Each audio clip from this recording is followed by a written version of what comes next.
Rarely is a ship so badly damaged that it sinks in less than 5 minutes. But so it was with the case of one of the Spanish-speaking world's worst losses of life at sea.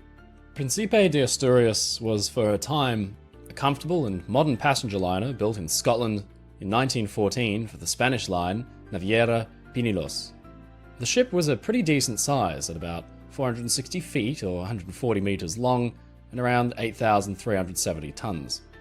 The ship provided for first class, second, third, and a fourth immigrant class who were packed into dormitories, all 1,500 of them. Life down there was very different to up in first class, where oak-panelled dining, music, and smoking rooms were supplemented by a library and an ornate, crystal-studded dome. By March 1916, the ship was offering a regular service from Barcelona in Spain to Buenos Aires. Along the way, she'd call at Santos in Sao Paulo, and it was here that she'd meet her doom. The ship was loaded with a cargo of lead, iron, and copper, as well as 20 ornate bronze statues, each weighing more than 800 kilograms, which had been made to commemorate a century of independence. In all, some 588 people boarded for the final leg of the voyage and set off for Santos and Buenos Aires. But there was a problem. See, 6 kilometers or 3.7 miles off the coast of Sao Paulo lies Ilhabela Island, ringed by shoals and reefs which are extremely dangerous to passing ships. It's easy enough to steer clear of the shoreline in good conditions, but on March 5th, 1916, Príncipe de Asturias' captain had 2 issues to deal with. First, he had to steer closer to shore than he otherwise would.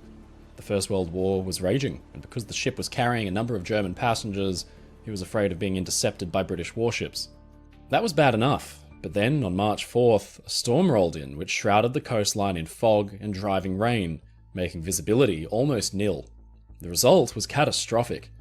In the pitch black at around 4 AM on the 5th, Príncipe de Asturias dragged the full length of her 460-foot hull over a shoal at speed, and she was opened up stem to stern like a tin can. No ship could ever hope to survive this kind of damage. Within seconds, hundreds of tons of water had roared into the ship, immediately submerging the boilers and drowning the crew. The stokers had absolutely no time to close the furnaces or douse the fires. The temperature and pressure differences caused the boilers to explode violently, further damaging the ship and hastening the sinking. After only just having grounded seconds earlier, the Príncipe's bow had dropped low into the water and the ship was a goner. The lights immediately cut out as steam pressure was lost and the interior of the rapidly flooding liner was plunged into darkness. Her captain and officers must have been mortified, but their horror didn't last long. After just 5 minutes, the ship had rolled onto her side and sunk beneath the waves, taking 445 people with her. The ship's story passed quickly from newspapers for a couple of reasons. It had happened at the height of the First World War, after the loss of Lusitania and a number of other warships. And not only that, but it happened in the Spanish-speaking world, and there was a degree of indifference from Britain and America. Today, diving on the wreck is extremely difficult, owing to the conditions and visibility. It's usually less than 3 meters. It's thought that even after decades of salvaging efforts, more than half the ship's cargo remains intact, locked firmly in the holds. The 20 bronze statues were a prized target. In 1992, an attempt was made to locate them and the hull was dynamited open, but in the end, only 1 statue could be recovered, and even then it was damaged by the dynamiting.